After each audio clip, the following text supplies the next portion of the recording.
Alright, I wanted to come back on here. My phone is needing some charging right now, which is probably another sign that I need some charging as well. But we're gonna go ahead and finish this reading off because I've got all the cards here and we're so close. We're so close. So we're just gonna finish this off because I do have family that comes home around this time, and personally I like to do these readings when I'm alone because there again, people don't know me this eccentric as I am, and I just feel much more in my power when I am able to share myself authentically. So we ended off with the Nine of Pentacles, okay? And the Nine of Pentacles is a very good card. It's it's the Nine of Pentacles is a time to enjoy the many results of your loyalty and hard work. This may be a promotion at work or a newfound stability and happiness at home. It's even possible that you'll find yourself enjoying the finer things in life, as luxury and refinement oftentimes accompany this card. So to tie it all together, we had, staying confident in your journey, protecting that journey,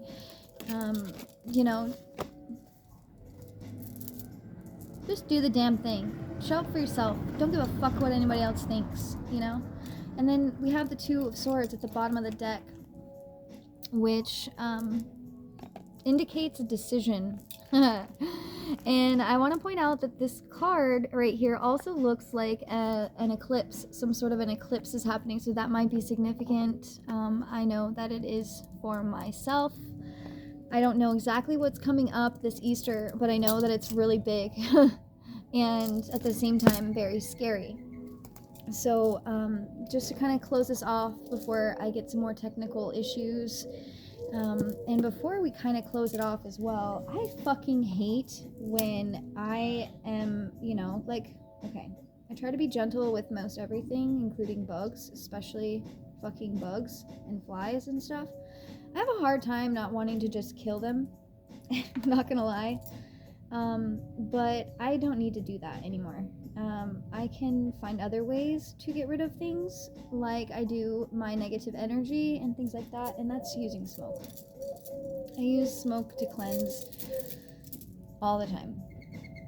There are constantly monitoring spirits that like to think that they can do some woohoo weedy weedy woo woo, or as some other readers would say, what do they call it?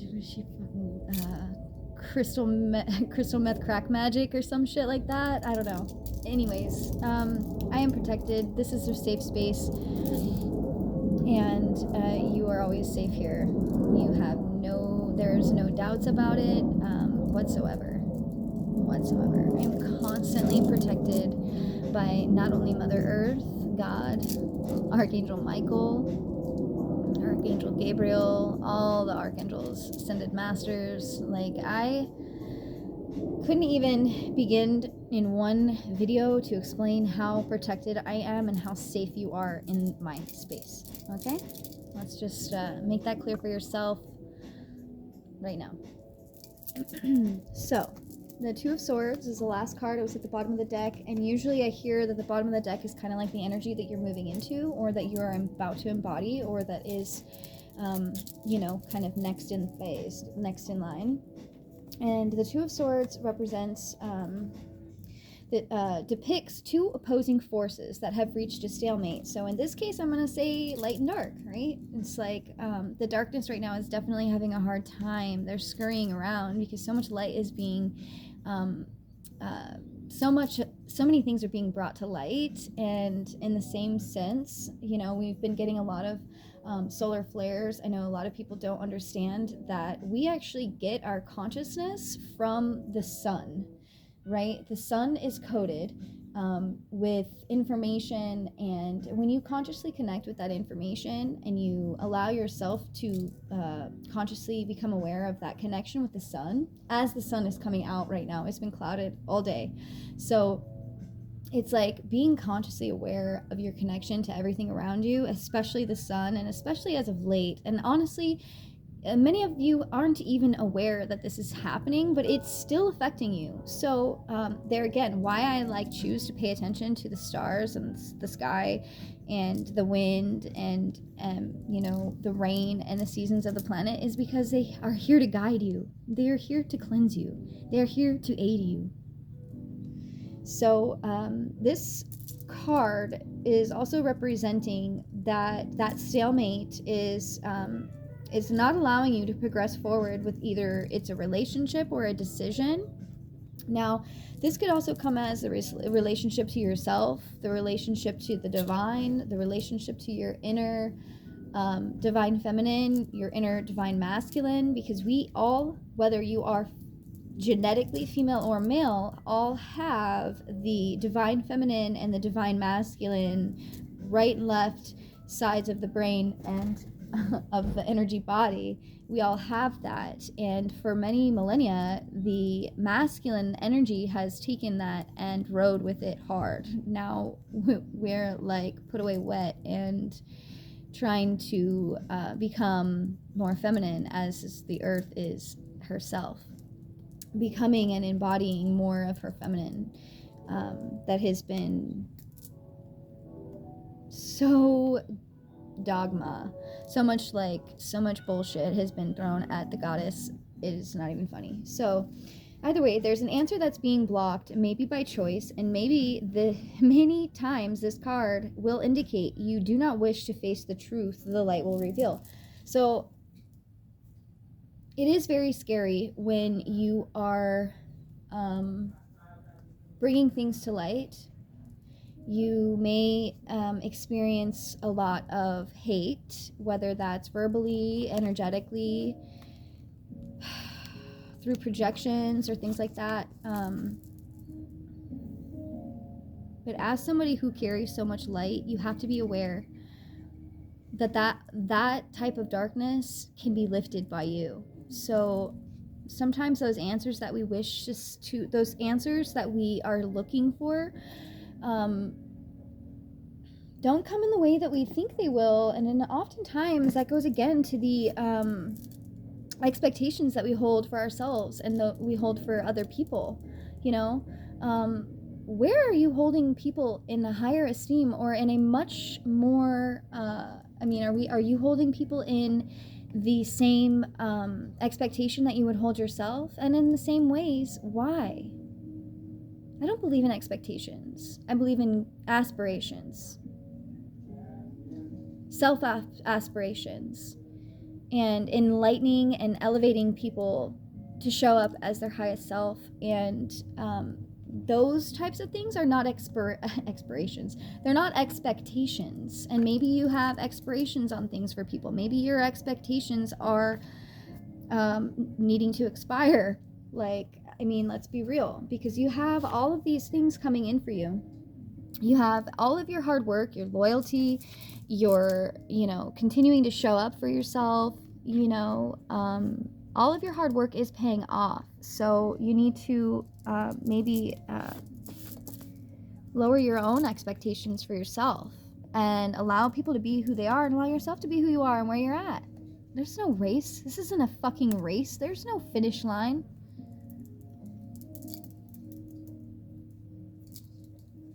So, with that, let's see if I have any messages from... what did we talk about today? So, alright, I'm just going to go with the letters to a starseed, and I'm going to find out if there's anything that maybe you need assistance or help with today that will help. And I have to get past my oh my god. Okay.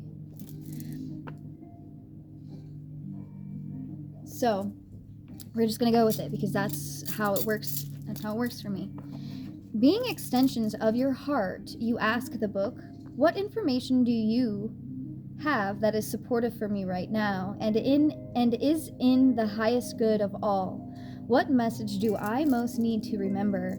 How can I commit more to my current incarnation? What will help my soul to come all the way into my current life? So, the book says, your Akashic Records guides invites you to flick through the pages very briefly, to feel and notice the texture of the pages, to smell and to drink in with your senses even more of this book that documents who you are as a soul. Knowing that you've connected with your soul book and that you now know the way to it through the great library and the great hall and to Akasha. Your Akashic Records guide takes the book and places it back on the shelf. Your Akashic Record guides escorts you out of this section of the library, and you retrace your steps down the hall of records, past the billions and billions and billions of books. Feel how familiar these places feel. Your Akashic Records guide reminds you that you now know how to journey here and tells you to return when you want to check in for guidance of the highest good of all. Your Akashic Record guide leads you out through the door of the great library of Akasha, down the steps where you're reunited with your own inner temple guide and guardian. You follow the golden thread with your inner temple guide and guardian back to the golden staircase. Down, down, down you climb, through time and space, and different dimensions, back to your body and through the portal of your heart. And when you reach the bottom of the staircase, you find yourself back in your inner temple, following the golden thread that led you to the Akasha, retracing your steps. Now you know the way you can return here whenever you like. Your inner temple guide and guardian leads you out of your inner temple, closing the door behind you. And as I count down from 5 to 1, you'll find yourself traveling back to your body through the portal of your heart, back into the present moment and the room that you are in. 5, 4, 3, 2, 1. And very slowly opening your eyes and coming back to the room, transitioning from Kairos time to Chronos time. So that was just a little bit of an entire Akashic Records attunement. If you would be interested in me providing this attunement verbally through a video, I would be very, very happy to. I actually might as well just say that I'm going to do that, as I am being called in this moment to this Akashic Records attunement. So, and I found it very serendipitous, right, that we descended from this emotional moment together and traveled through time in a way, and now we're back together here in this moment on Earth. I would like to thank you for your time spent here with me, and be aware that my readings are timeless, and I will be making a greater effort to show up as much as possible anytime that I feel called, and hopefully I can get past myself and daily share what's on my mind. And I'm very gracious and very appreciative to have been able to share this message with you. Sending you so much love, and I will be here whenever you need. Thank you.